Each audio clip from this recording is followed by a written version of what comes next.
Messi নন, 2026 বিশ্বকাপের golden ball জিতেছেন স্পেনের মিডফিল্ডার রদ্রি।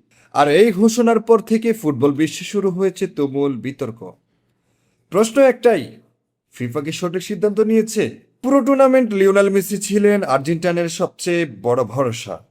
গুরুত্বপূর্ণ মুহূর্তে গোল, অ্যাসিস্ট এবং নেতৃত্ব দিয়ে তিনি দলকে ফাইনালে তুলেছিলেন। গোল ও অ্যাসিস্ট মিলিয়ে তার অবদান ছিল 12টি। তাই অনেকের কাছেই গোল্ডেন বলের সবচেয়ে বড় দাবিদার ছিলেন মেসি। অন্যদিকে রদ্রি ছিলেন স্পেনের মিডফিল্ডারের প্রাণ। বল দখল, নিখুঁত পাসিং, রক্ষণে অবদান এবং ম্যাচের গতি নিয়ন্ত্রণ সব মিলিয়ে তিনি ছিলেন অসাধারণ। স্পেনের বিশ্বকাপ জয়ে তার ভূমিকা ছিল সবচেয়ে গুরুত্বপূর্ণদের একটি। আর টুর্নামেন্টের সর্বাধিক সফল পাসের রেকর্ডও গড়েন তিনি। ফাইনালে স্পেনের সংগঠিত রক্ষণ মেসিকে প্রায় নিষ্ক্রিয় করে রাখে। আর সেই পারফরমেন্সের পরই গোল্ডেন বল উঠে যায় রদ্রির হাতে।